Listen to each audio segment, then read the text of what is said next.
Here is this week's core bonus workout. Of course, as I have said many times, the order in which you train your core is very important. And so I'm going to do a circuit today that's obviously going to be the most effective in strengthening and toning your core. We're going to start working with your lower core, moving up to your obliques, and then again, upper abs. And all of this, by the way, is backed up by real education and real science. So follow along, and you know that what you're doing is going to be effective and worth your time.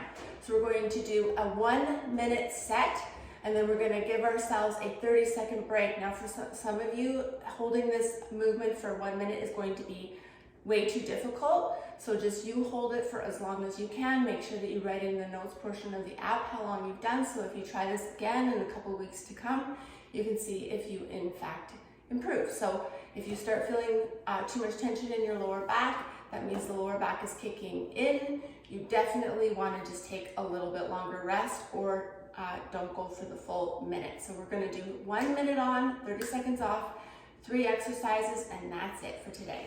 So the first exercise is going to be a reverse crunch in a frog position. Okay, so we're going to hold our feet together like so, knees out to the side, and we're just going to bring our pelvis up, and ensuring that we raise them enough, we're going to make sure that our hands scoot underneath the pelvis each and every time.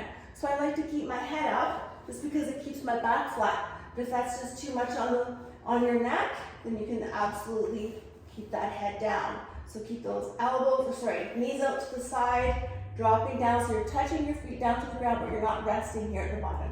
So up, touch, maintain that control and work. So you're going to do 1 minute and then 30 seconds off. After the 30 seconds is finished, we're going to work into the obliques, and with the tuck, you're still going to isolate the lower abs. So we're holding in plank. You want to make sure your shoulders stay square to the mat. So you can do that just by staying onto your elbows. So we're going to control the hip drop, so you're not dropping down. I want you to make sure the abs are doing the work. Touch without transferring any weight.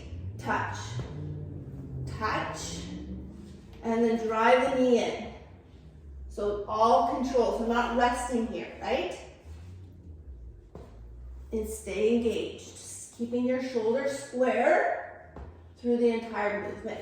So we're going to do that for 1 minute, give yourself 30 seconds break, and then the last exercise is going to be primarily for the upper abs, but again, with some of the leg moving up and down, you're still going to maintain some tension on the lower core.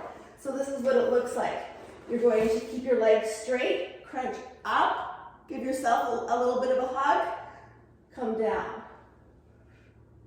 And then the full V-sit, slow and controlled. So up, up, and up. So I actually showed you a more advanced version of the second round. So this is a modification of a small crunch. Okay. And then you can make it harder by going a little higher up, slow and controlled on the way down. So you can also do it like this, and then the third rep up higher. You pick your pain.